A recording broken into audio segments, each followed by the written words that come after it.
There's no other cars in this purgatory. Nope. No other cars. No turn. I always thought it would be great to like hack the ROM and just, 3 hours in, a car comes by the other way. And like nobody will believe you. Or just put like just at the middle of when it shifts to nighttime, just put a black dog at the end of the highway. Well, there was the thing where when we switched over to using the XI instead of the Sega Genesis, and the XI has better video output on it, we saw all sorts of things that we didn't previously see at night, like bus stops and the sides of the road and all this stuff. We're like, holy crap.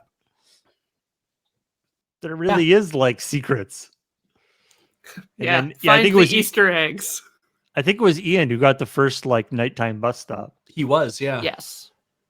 Which is that's a flex, because that means you had to make a decision that it's like, to do that again will take you 16 hours, 24 hours to get to nighttime, 16 hours. So it's like, to get back to night, it's like, if you mess that up, you got to start again just to get back to that space. Oh, look who's home. He's trying to be quiet.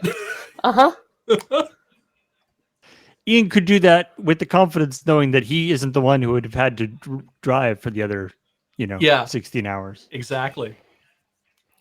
I think I did a night stop last year. Oh, nice. I think I've done all the things one could do with the bus. You fully explored the depth of gameplay available within the Desert Bus game. Yep. I was really waiting for so Sega released the new Genesis Mini 2, which is their little like they're still making mini consoles, and there's still people buying them, so whatever, that's and their thing this time is that they're compatible with playing back Sega CD games. There's Sega CD ROMs like built into the. Of course, there can be room for that because it's a tiny computer. They can do whatever they want. And I was like, well, you get a little Sega CD that has little teeny weeny Sega CDs, and they don't do anything. It's cosmetic only. It's great. It's like and they had little cartridges, I think, for like the first one, and the little Sega Game Gears they made, I think, also did the same thing, where they had little cartridges that weren't doing anything. But Sega's been on like a tear of making really cool. Mini console stuff, like the little Astro City arcades and whatnot. But the Genesis Mini 2, because it was going to have Sega CD games on it, I was like, well, the Super Nintendo Classic had Star Fox 2 on it, which we never got. It was like, this is an unreleased game and you'll finally get it. And I was like, I know of an unreleased game that could go on the Sega Genesis Mini 2 that would be a hell of an include.